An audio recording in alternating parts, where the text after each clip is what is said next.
안녕하세요. 김남호 전도사입니다. 오늘 본문 말씀은 마가복음 15장 21절부터 47절까지의 말씀입니다. 빌라도로부터 십자가형을 선고받은 예수님께 군인들은 자색 옷을 입히고 과시관을 엮어 머리에 씌우고 예수님을 희롱합니다. 밤새 신문을 받고 채찍질을 당하시고 온갖 멸시를 받으셨습니다. 그리고 이제 그 십자가를 지고 골고다 언덕으로 올라가십니다. 예수님과 함께하겠다고 다짐했던 제자들은 온데간데 없습니다. 옆에서 지키겠다던 시몬이라는 베드로도 없습니다. 그런데 21절에 마침 다른 시몬이 등장합니다. 구레네 사람인 시몬이 그 길을 지나가다 예수님의 십자가를 강제로 지게 되었습니다. 유월절을 지키기 위해 먼 거리를 왔는데 예수님께서 십자가를 지고 가시는 모습을 바라보다 예수님의 십자가를 잠시나마 대신 지게 되었습니다. 그렇게 시몬 베드로 대신 구레네 시몬과 함께 예수님께서는 골고다 언덕을 오르셨습니다. 군인들은 예수님을 십자가에 못 박고 예수님의 옷을 나눠 가집니다. 예수님의 좌우에는 강도들이 있습니다. 이 둘은 아마도 로마로부터 이스라엘을 독립시키려고 투항하는 사람들이었을 것입니다. 그 둘 사이에 예수님께서는 유대인의 왕이라는 죄패를 달고 십자가에 달리셨습니다. 예수님의 보좌 오른편과 왼편을 지키겠다고 했던 야고보와 요한이 아닌 두 강도가 예수님의 오른편과 왼편을 지키고 있습니다. 제자들은 정작 중요한 순간에 결정적인 순간에 자리를 지키지 못했습니다. 그럼에도 하나님께서는 다른 사람들을 사용하여 하나님의 일을 이뤄나가셨습니다. 오늘날에도 하나님께서는 동일하게 역사하십니다. 교회를 통해 일하실 때 하나님께서는 필요에 따라 사람을 보내시고 세워나가십니다. 때론 우리가 내가 아니면 교회가 안 돌아가 하는 자만에 빠질 때도 있고 난 힘든데 왜 하나님께서 이곳에 나를 세우셨을까 하는 생각이 들 때도 있습니다. 그럴 때일수록 우리는 언제나 하나님께서 이뤄가시는 역사 앞에 겸손해야 할 것입니다. 그리고 때로는 나에게 닥치는 환경에서도 감사함으로 순종한다면 하나님께서 하시는 일에 쓰임받으실 줄 믿습니다.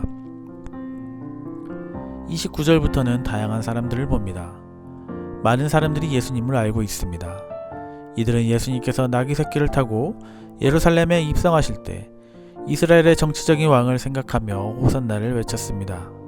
그렇지만 그런 예수님께서 십자가에 달리자 예수님께 환상을 가졌던 이들이 예수님을 비난하기 시작합니다. 지나가는 사람들이 예수님을 조롱하고 머리를 흔들며 비아냥거립니다. 대제사장들과 서기관이 조롱합니다. 그리고 십자가에 매달린 두 강도마저 예수님을 모욕했다고 마가는 보도합니다. 예수님 곁을 지키겠다던 제자들도 예수님을 버렸고 유대인들도 예수님을 버렸습니다. 유대 종교 지도자들 뿐만 아니라 당시 가장 악한 죄를 저질러서 십자가에 달린 두 사람들에게까지 멸시를 받으셨습니다. 예수님께서는 세상의 모든 사람들로부터 버림을 받으셨습니다. 그리고 철저하게 고독한 존재가 되셨지만 우리의 유일한 구원자가 되셨습니다. 예수님께서는 오후 3시쯤 나의 하나님 왜 나를 버리셨나이까 울부짖으시고 그렇게 숨을 거두셨습니다. 예수님의 숨이 끊어지자 성소의 휘장이 찢겨졌습니다. 하나님께서 휘장을 찢으셨습니다. 휘장을 찢음으로 성전은 그 역할을 상실했습니다. 그것은 이미 성전이 무너졌음을 상징합니다. 그리고 이 사건을 통해 유대인들에게만 주어졌던 하나님 나라의 백성이 되는 특권이 이제 모든 사람들에게 열렸습니다. 특히나 이 놀라운 사건의 현장에서 깨달음을 얻은 사람은 유대인도 예수님의 제자들도 아니었습니다. 오히려 유대인이 아니라 이방인이었던 로마 백부장이 예수님께서 진정 하나님의 아들이심을 깨닫습니다. 그리고 여인들은 부활의 최초 목격자가 됩니다. 장사는 예수님의 제자들이 아닌 공의회 회원이었던 아리마대 사람 요셉에 의해 진행됩니다. 그는 성경에 기록되기를 빌라도에게 가서 당돌이 그러니까 용감하게 예수님의 시체를 내어달라고 요구합니다. 베드로가 예수님을 모른다고 부인하고 제자들은 감히 잡혀갈까 두려워했는데 그는 자신의 신분이 드러남에도 당돌하게 요구했던 것입니다. 그렇게 전혀 관련이 없을 것 같았던 사람들을 통해 하나님께서는 하나님의 뜻을 역사 가운데 진행하셨습니다.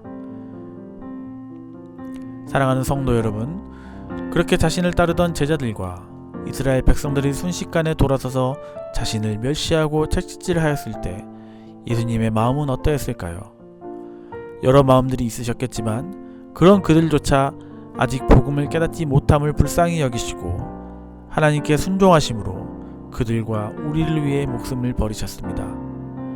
그들의 요구대로 십자가에서 내려와 메시아임을 증명할 수 있었지만 그것이 진정한 그들을 위한 것이 아니었기 때문에 예수님께서는 묵묵히 죽으심으로 그 모든 요구사항을 다 이루어내셨습니다.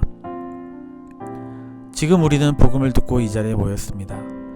하지만 우리가 깨달은 복음이 무엇인지 다시 한번 묵상했으면 좋겠습니다.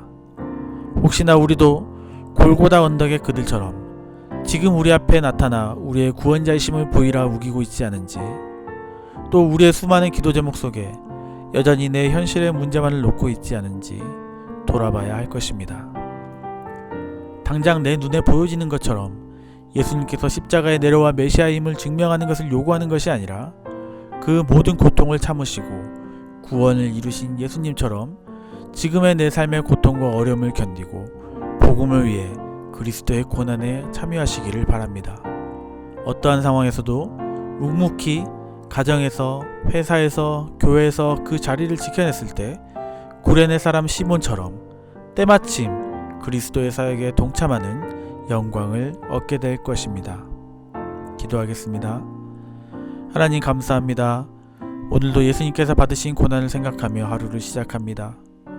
나에게 주어진 오늘 하루가 그냥 무의미하게 주어진 것이 아니라 그리스도께서 죽으심으로 우리에게 내어주신 생명으로 말미암아 얻어진 것임을 기억하며 감사함으로 그리스도를 위해 살아가게 하여 주시옵소서. 세상의 문제에 치여서 내 삶을 위해서만 기도하는 것이 아니라 내 주변의 가정과 회사와 교회 그리고 나라를 위해 기도하게 하시고 그리스도께서 묵묵히 고난받으심으로 더 높은 의를 이루셨던 것처럼 우리도 그 고난에 동참함으로 이겨내고 구레네 시몬처럼 하나님의 일에 함께 쓰임받는 영광을 얻게 하여 주시옵소서. 예수님의 이름으로 기도드립니다. 아멘.